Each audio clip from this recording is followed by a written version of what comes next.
todos, mucho gusto. Mi nombre es Kelly Dayana Rubio Ramírez, estudiante del curso de Psicología y curso de Vida del programa de Psicología segundo semestre. Es para mí un placer estar aquí con ustedes en este podcast titulado Factores de Riesgo en la Adolescencia, en el cual abordaremos los principales factores de riesgo de los adolescentes, teniendo en cuenta la teoría del desarrollo de la adolescencia, valga la redundancia, donde nosotros podremos ahondar más y conocer más acerca de estos factores de riesgo. Un factor de riesgo es una acción, una actitud, una conducta, un comportamiento, incluso un estilo de vida que, como su nombre lo indica, pone en riesgo la salud mental y el bienestar, tanto a corto como mediano y largo plazo de los adolescentes.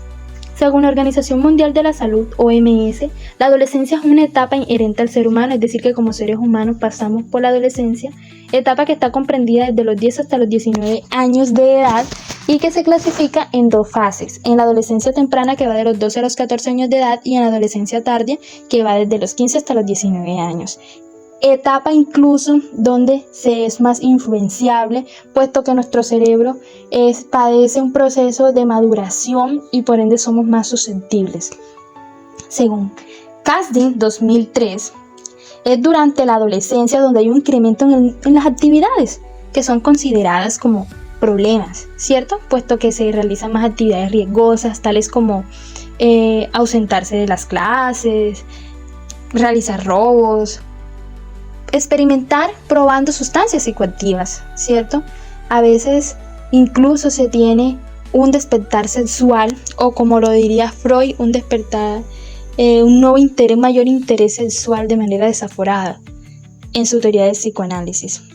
Donas Burak 2001 hace una distinción entre los factores de riesgo, clasificándolos en factores de riesgo de amplio espectro y factores de riesgo específicos. Entre los factores de riesgo de amplio espectro encontramos principalmente al núcleo familiar. El núcleo familiar es uno de los factores de riesgo más importantes en la adolescencia, puesto que es con los familiares y principalmente con los padres que los adolescentes están más contextualizados y a su vez se relacionan más. Entonces, por ende, si este núcleo familiar es violento, es poco comunicativo, realiza abusos de carácter físico, sexual, psicológico, minimiza los logros de los adolescentes, además, y también muchas veces en los núcleos familiares se ve un rechazo, una discriminación. Esto lleva a que los adolescentes poseen una baja autoestima, ¿sí? Sean apáticos, poco sensibles, incluso desarrollan una personalidad o un poco desagradable o un trastorno mental.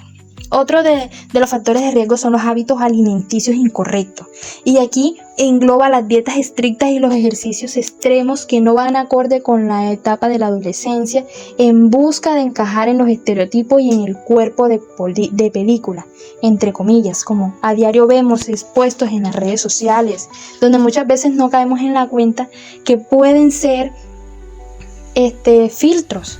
Entonces, muchos de los adolescentes son susceptibles y caen y buscan y crean malos hábitos que generan un factor de riesgo para su salud.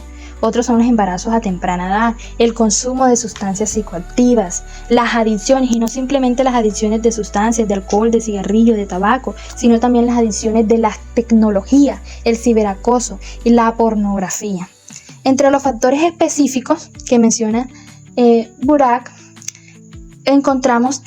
Entre esos factores específicos vamos a encontrar no abrocharse el cinturón, por ejemplo, cuando se conduce a alta velocidad, no ponerse casco, hacer uso de armas blancas.